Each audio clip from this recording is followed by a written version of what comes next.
దేవునికి స్తోత్రములు. మీ అందరికీ నా వందనములు. ఈరోజు దేవుని వాగ్దానం, నేను నీకు తోడై ఉన్నందున వారు నీ పైన విజయము పొందజాలరు. ఇర్మియా గ్రంథం 1:19.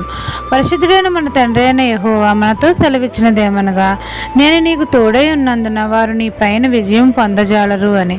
మన పూర్ణ హృదయంతో పూర్ణ మనసుతో మన దేవుడైన యెహోవాను స్తుతించాలి, ఆయనను గణపరచాలి. మనం అందరము దేవునికి ఇష్టమైన మనసు అనగా శుద్ధ హృదయం కలిగి ఉన్నప్పుడు తండ్రి మనకు తోడై ఉంటాడు.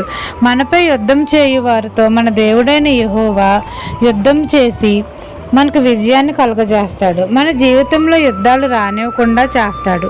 మన శత్రువులు మన పైన విజయం పొందజాలరు. యుద్ధములు పోరాటాలు లేకుండా మన తండ్రి మనకు నెమ్మది కలుగజేస్తాడు. మన శత్రువులు మన ఎదుట నిలవలేకుండా చేస్తాడు. మన తండ్రి మనకు తోడై ఉన్నందున మనం చేసే ప్రతి పనిలో మనమందరము విజయం పొందుతాము. మన విరోధులు మన పైన విజయం పొందజాలరు. ఈ దిన వాగ్దానం మీ నా జీవితంలో నెరవేరాలని కోరుకుంటూ దేవుని సువార్త పరిచర్యలో మీ సహోదరి. ఆమెన్.